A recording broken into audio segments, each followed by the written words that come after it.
Je voulais faire une précision. Il y a de cela quelques jours, le vice-président du PPACI, coordonnateur du Front commun, Pikas Damana, a été arrêté. Qu'il y a quelques jours, le vice-président du PPACI, coordonnateur général du Front commun, a été arrêté. Je note deux choses. La première, c'est que des images de Pikas Damana ont circulé sur les réseaux sociaux. Des images dégradantes où les gens le moquaient. On dit sur les réseaux sociaux qu'il n'a pas pu tenir, il a pleuré. Qu'il aurait même fait pipi sur lui. Je voudrais dénoncer cette manière de dégrader l'être humain. Je ne suis pas d'accord. On peut arrêter un citoyen qui est justiciable afin qu'il réponde de ses actes devant la justice. Mais le dégrader de cette manière, c'est le déshumaniser. Surtout qu'il est responsable d'un parti politique. Je pense qu'on peut faire les choses autrement. J'ai attendu qu'il a pleuré. Mais c'est normal, si on frappe quelqu'un là, il pleure. Qui parmi vous ici, si on le frappe, ne va pas pleurer? Même ceux qui diffusent ces photos et disent qu'ils pleurent, si on les frappe, eux-mêmes vont pleurer.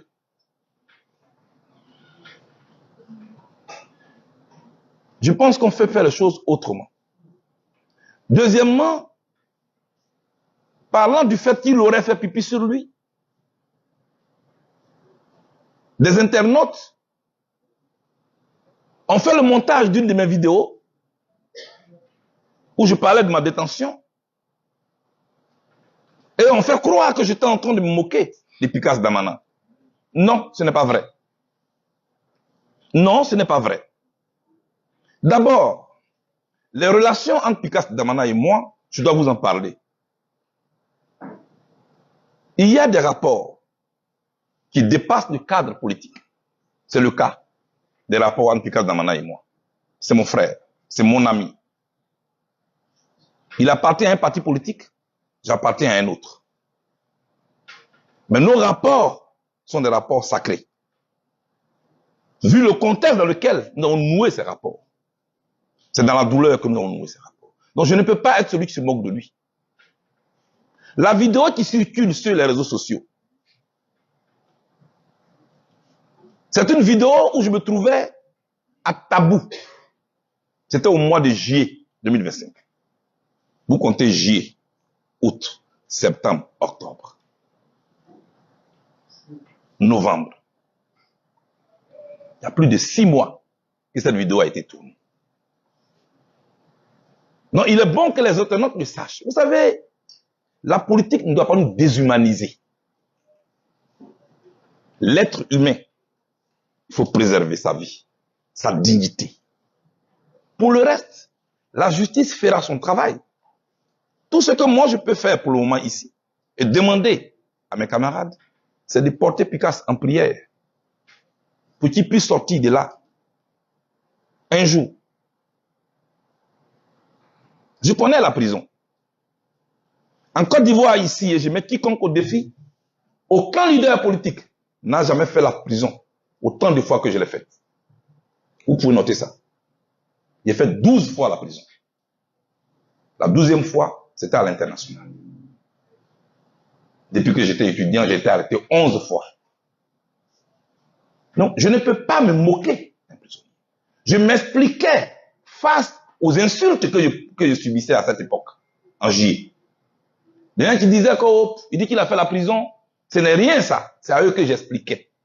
Que même si on les attrape un matin au commissariat, ils ne vont même pas tenir. Comme moi, j'ai tenu à la DST où j'ai fait 14 mois. Menotté. À la DST, de là, on me transporte à la Cour pénale internationale. D'où on dit quand on va, on ne revient jamais. Je suis allé et je suis revenu. C'est la précision que je voulais faire. L'arrestation humiliante de Damana Adiapikas, vice-président du PPACI, a ravivé les douleurs enfouies d'un peuple habitué à l'injustice et à la répression. En publiant les images de son arrestation, le régime a voulu envoyer un message clair: la peur doit régner. Mais cette mise en scène macabre révèle peut-être plus que ce qu'elle cherche à dissimuler: un pouvoir fragilisé, inquiet, et prêt à tout pour étouffer la voix du peuple. Nous avons tout vu. Nous avons tout ressenti. Ce 4 novembre 2025, lorsque les images de Damana Adiapikas, menotté, humilié, ont envahi les réseaux sociaux, un frisson d'indignation a parcouru la Côte d'Ivoire. Dans les quartiers populaires d'Abobo jusqu'au village reculé d'Hugo, les cœurs ont tremblé. Pas seulement parce qu'un homme a été arrêté, mais parce que l'humiliation publique d'un adversaire politique nous renvoie à nos plus sombres souvenirs, ceux d'un pays qui a troqué la justice pour la vengeance, le droit pour la peur, la vérité pour la propagande. Charles Blé Goudet, dans un rare sursaut de lucidité, a dit tout ce que beaucoup pensaient tout bas. Oui, il est indigne, profondément dégradant, d'exposer un adversaire politique dans une mise en scène humiliante. Ce n'est pas un acte de justice, c'est un acte de domination. Et dans les gestes du pouvoir, il y a parfois plus de symboles qu'on ne veut bien l'admettre. Ces images n'ont pas été diffusées par hasard. Elles ont été savamment orchestrées, calculées, et diffusées pour rappeler à tous ceux qui oseraient défier le pouvoir en place ce qui les attend: la cage, les chaînes, la honte publique. Mais au-delà du choc et de la colère, nous devons nous interroger: que nous disent réellement ces images du régime d'Alassane Ouattara? Elles nous révèlent un pouvoir aux abois, un régime qui, derrière sa façade de stabilité, tremble à l'idée de voir se lever à nouveau la flamme de la résistance. Car un pouvoir sûr de lui n'a pas besoin d'humilier pour gouverner. Seuls les régimes en fin de course cherchent à écraser moralement ceux qu'ils ne peuvent plus convaincre. La stratégie du clan Ouattara n'est pas nouvelle. Elle consiste à frapper l'esprit, à briser les symboles. Ce fut le cas hier avec Laurent Gbagbo, traîné devant la Cour pénale internationale sous les applaudissements de ceux qui se disaient amis de la démocratie. Aujourd'hui, c'est Damana Pikas. Demain, qui sait? Peut-être un autre, peut-être plusieurs. La logique du pouvoir actuel repose sur une seule certitude: il faut faire peur pour durer. Mais ce que le régime ne comprend pas, c'est que la peur finit toujours par s'user. À force d'humilier, on fabrique des révoltés. À force d'écraser, on prépare l'explosion. Et pendant que nous, le peuple, nous indignons, que fait la communauté internationale? Rien. Silence total. Pas un mot de Paris, ni de Bruxelles, ni de Washington. Les défenseurs autoproclamés des droits de l'homme sont soudain frappés d'amnésie diplomatique. C'est ce silence-là, complice et glaçant, qui fait le plus mal. Car il prouve une fois de plus que la douleur africaine ne vaut rien dans le concert des nations. L'Afrique peut brûler, l'essentiel pour eux, c'est que leurs intérêts restent saufs. Et nous? Nous regardons nos dirigeants d'opposition se déchirer, se diviser, se contredire. Laurent Gbagbo, notre vieux lion, semble fatigué, enfermé dans ses calculs, entouré d'un cercle restreint où l'influence de Nadi Bamba devient plus forte que celle du peuple lui-même. Pendant que le RHDP avance, lui hésite, tergiverse, parle à demi-mot. Et pendant que nous attendons un mot d'ordre clair, la répression s'intensifie, les prisons se remplissent, et les voix libres se taisent une à une. Pourtant, quelque part dans nos cœurs, il reste une étincelle. Nous savons que la justice n'est jamais définitivement vaincue. L'histoire nous l'a appris, les puissants d'hier tombent toujours, un jour, sous le poids de leur propre arrogance. Ceux qui humilient aujourd'hui seront, demain, jugés par la mémoire collective. Et dans cette mémoire, Damana Pikas n'est pas un criminel. Il est un symbole, celui de la résistance brisée mais pas éteinte. La véritable question, celle que nous devons affronter avec courage, c'est: que faisons-nous maintenant?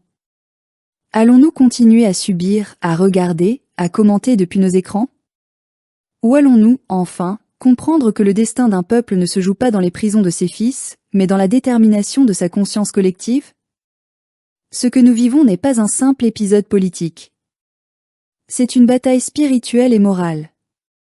Une lutte entre ceux qui croient encore à la dignité africaine et ceux qui, pour quelques miettes du banquet occidental, ont vendu l'âme de la nation. Ce que le régime d'Alassane Ouattara fait à Damana Picasse aujourd'hui, il le fait à chacun de nous. Il piétine notre droit à la dignité, à la différence, à la contestation.